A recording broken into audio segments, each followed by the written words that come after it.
Many years ago, I used to work night shift at a hotel in Myrtle Beach, South Carolina. During the season, it wasn't so bad, mostly families and stuff. We had on-site security then, too. However, in the off-season, the winter months were different. The cheap weekly rates we'd offer attracted a lot of creepy people. The idea was supposed to be to make money in the off-season by renting to what is known as snowbirds, older retired people who came to the beach for a month or more through the winter. It did not always work out that way, though.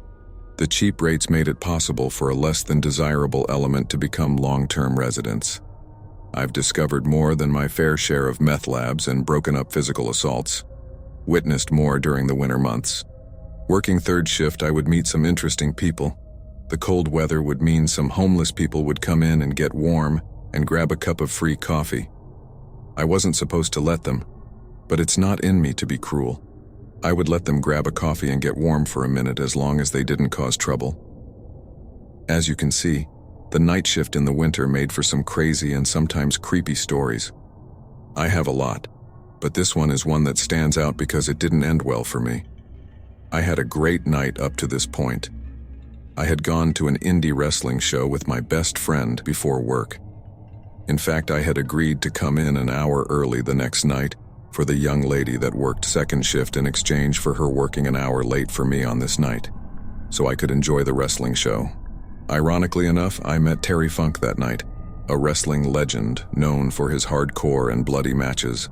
Little did I know I was about to experience this kind of violence for real. I was supposed to be there at midnight due to her working over an hour for me. I normally came in at 11 p.m. I counted the register and she briefed me on her shift as to what had happened as per usual. As she was leaving, my friend, we will call him Andrew, pulled up. He worked second shift maintenance at this hotel and the other 2 hotels our company owned. He would regularly stop by after work and go grab us some food, and we would play World of Warcraft on our laptops after eating for a while since business was so slow. He was just getting my money in order for food and getting ready to leave. I was excited telling him about how much fun I had at the wrestling show and was showing him my Terry Funk t-shirt I was so proud of. I was just walking into the back office to put the shirt up when I heard the doorbell, indicating a customer had entered. It is true what they say. Ask not for whom the bell tolls. It tolls for thee. I had turned around when I heard someone say something loudly, but I still couldn't make out what they had said. I had just reached the doorway when I saw Andrew just fall down in front of me. The next thing I know, a guy walks around the corner and punches me in the head with a short steel pipe in his hand. It staggered me and I went to one knee. The next thing I know, he hits me in the head with the pipe.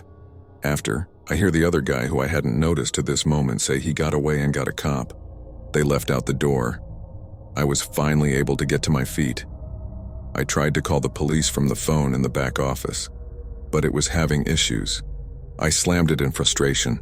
I was hurting and scared. I was really freaking out. I realized that they could come back, so I ran and locked the door. I didn't know where Andrew had gone, and that worried me.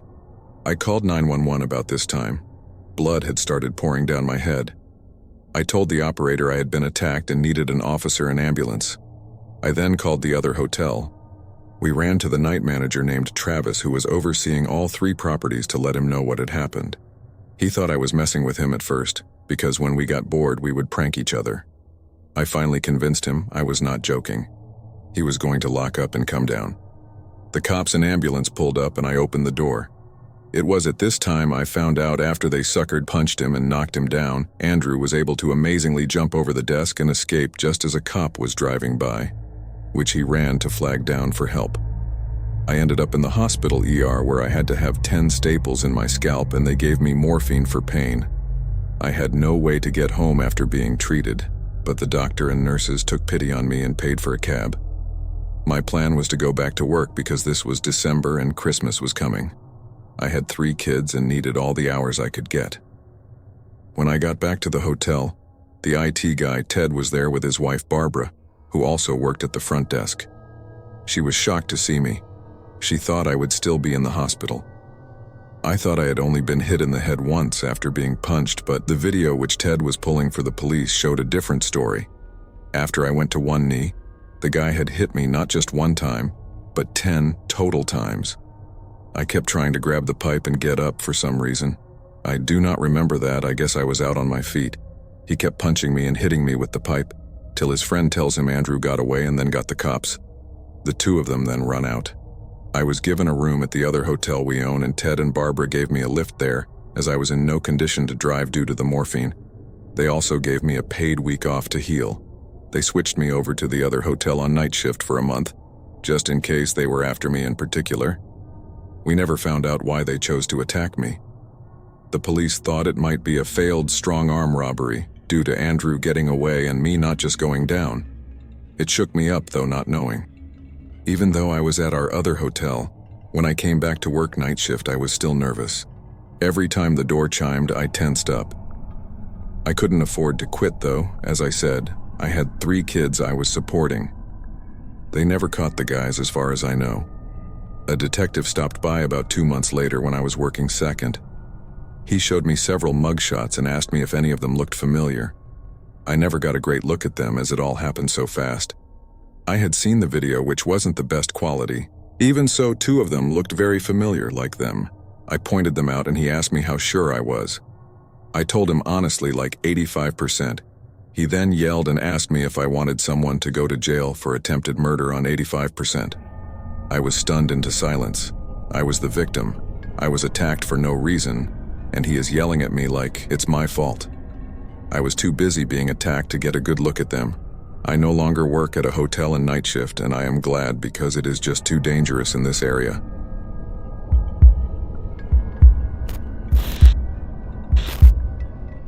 I was homeless in Long Beach, California in 1980 at 16 years old because my mom was in federal prison and my dad lived in Texas. I was staying in cars and garages. I was hitchhiking from downtown to Belmont Shores one day and was given a ride by a dude who was kind of strange, but I wasn't worried. I was already a hard drug user, and I had been arrested for 25 pounds of marijuana in Huntington Beach. That's another story. I was picked up by this dude, and as we drove down Ocean Boulevard, he said to me, "I have to make a short detour and pick up some Valiums." I said, "Okay," and we turned onto Coronado Street and drove a few blocks up the street. He parked in front of a small apartment building and said, "I'll be right back." I was waiting in the car, and he came from the apartment to the car. He said his cousin had locked the Valiums in a safe, and he had paged him and was waiting for him to call with the combo. He asked if I wanted to come up and smoke a joint. I was like, okay, because I was a pothead. I followed him upstairs and entered the apartment. I sat down on the couch and immediately scanned the room for weapons because he was kinda strange. Long Beach is full of kinda strange people. I saw a pair of scissors and some other stuff scattered around the apartment. It was fairly clean and well kept. As I'm looking around, he reaches under the couch for what I thought was a weed tray. He says, "Hey, you ever see one of these?" I look at what's in his hand. It's a pair of flex cuffs, and he says, "Try 'em on," and attacks me. He grabs my wrist and pulls out a can of mace and sprays me in the face. He is able to get the zip tie around my wrists, but I pulled one hand out as he tightened it. I jumped up as we were fighting and got to the scissors. I grabbed the scissors and he got me in a bear hug from behind. I stabbed him in the face as he was trying to pin my arms. I am fighting for my life and stabbed as hard as I could. His grip moved up and pinned my arms and began choking me from behind. I was not able to breathe and thought that I was going to die, so I went limp and acted like I was done. He dropped me to the floor and dragged me to the bathroom by my arm. He opened the bathroom door and turned on the sink water and said, "Wash your face," and he left me standing there. I immediately jumped onto the rim of the bathtub and he stuck his arm in the door holding a towel. I was going to jump out of the second-story window when I saw his arm sticking through the door. I body blocked the door and he fell back, and I jumped over him and ran to the front door. I got to the front door, and to my horror, I saw that it was a key lock on the inside. I grabbed the doorknob and it turned and it opened. I ran outside and began beating on every upstairs door of the apartment complex. It was like 12 units, so I ran and yelled, "Police! Police! Call the police!" I ran downstairs, and there were 2 guys tossing a football in the street. They must have tripped out because I was freaking out and I had a zip tie around my wrist. They asked me what was going on and I told them what happened. Now I'm not gay, and I was explaining what happened. They cut the zip tie off, and the weirdo tried to come out and leave. The guys helping me told the dude cops are on the way and you ain't going nowhere. I heard the sirens and 3 police cars came with lights and sirens blazing. The police asked me what happened and I explained. They went up to his apartment and came down and told me I had to go up. I did not want to go back in there. He told the police I tried to rob him and stabbed him in the face. He said he was not gay, and the police looked around and found some gay stuff and they had the zip tie that was cut off my wrist. They took me outside and explained because I was a juvenile, my parents would have to come to the station to press charges. They told me that if they arrested him, I would be coming also. I said I refused to press charges because I didn't want my parents involved. They left, and I went my merry way. My mom got out of the feds and I moved to Texas for 5 years. I came back and my mom and sister had bought a house almost directly across the street from the 12-plex. My sister said she wanted to introduce me to her new husband. I almost had a heart attack. It was the dude tossing the football that day, and he said, "Where do I know you from?" I was like, "You remember the kid with the zip tie?" And he was like, "No fucking way."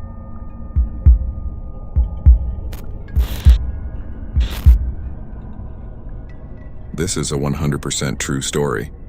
It's going to sound pretty insane, but I swear that everything I'm about to tell you actually happened.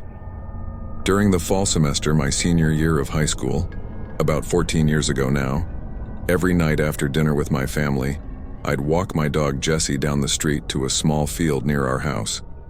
2 things you should know. 1, my house is situated on a hill and you have to walk over the top of it and all the way to the bottom to get to the field. It's lined with trees, lots of street lamps, so it's pretty well lit, but can still seem spooky at times.